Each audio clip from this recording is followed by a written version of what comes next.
ক্ষীর সেমাইয়ের এই ডেজার্ট আইটেমটা আমার বাসায় অনেক বেশি জনপ্রিয়। আমি মাঝে মাঝে এটা বাচ্চাদের জন্য তৈরি করে থাকি আর সবাই অনেক বেশি পছন্দ করে। আপনি চাইলে ক্ষীর সেমাইয়ের এই ডেজার্ট আইটেমটা বাসায় তৈরি করে সবাইকে অবাক করে দিতে পারেন, আর এর টেস্ট কিন্তু একদম দুর্দান্ত।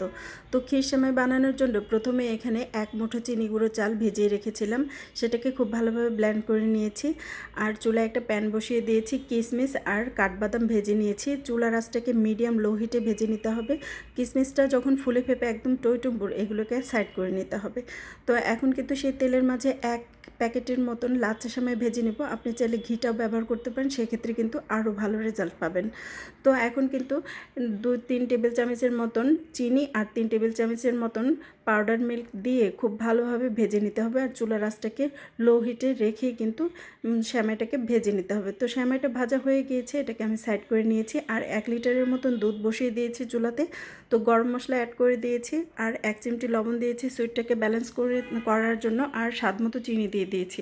তো সব কিছু যখন নেড়ে চেড়ে দুধটা ফুটতে উঠতে শুরু করেছে, এ পর্যায়ে আগে থেকে সে ব্লেন্ড করে রাখা চিনি গুঁড়ো চালের মিশ্রণটা এখানে ঢেলে দিয়েছি। আর অনবরত নাড়তে হবে, না হলে নিচের দিকে দলা পাকিয়ে যেতে পারে।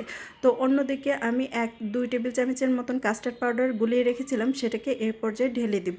তো চুলার আঁচটাকে মিডিয়াম লো হিটে রেখে এভাবে সব কিছুকে দিয়ে 5 মিনিটের মতন কুক করে নিলেই কিন্তু কাস্টার্ডের মিশ্রণটা রেডি হয়ে যাবে। আর এটাকে দিয়ে সেমাইটাকে সেট করে নিতে হবে।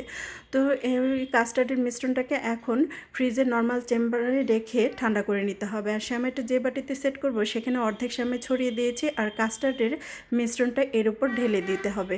তো কাস্টার্ডের মিশ্রণ ঢালা হয়ে গিয়েছে, খুব ভালোভাবে সেট করে নিতে হবে। আরও উপরে বাকি অর্ধেক সেমাইটাকে ঢেলে দিতে হবে। তো সেমাই ছড়ানো হয়ে গেলে উপরটা একটু হালকা হাতে ট্যাপ ট্যাপ করে নিতে হবে। আর আগে থেকে ভেজে রাখা বাদাম আর কিশমিশ ছড়িয়ে দিতে হবে।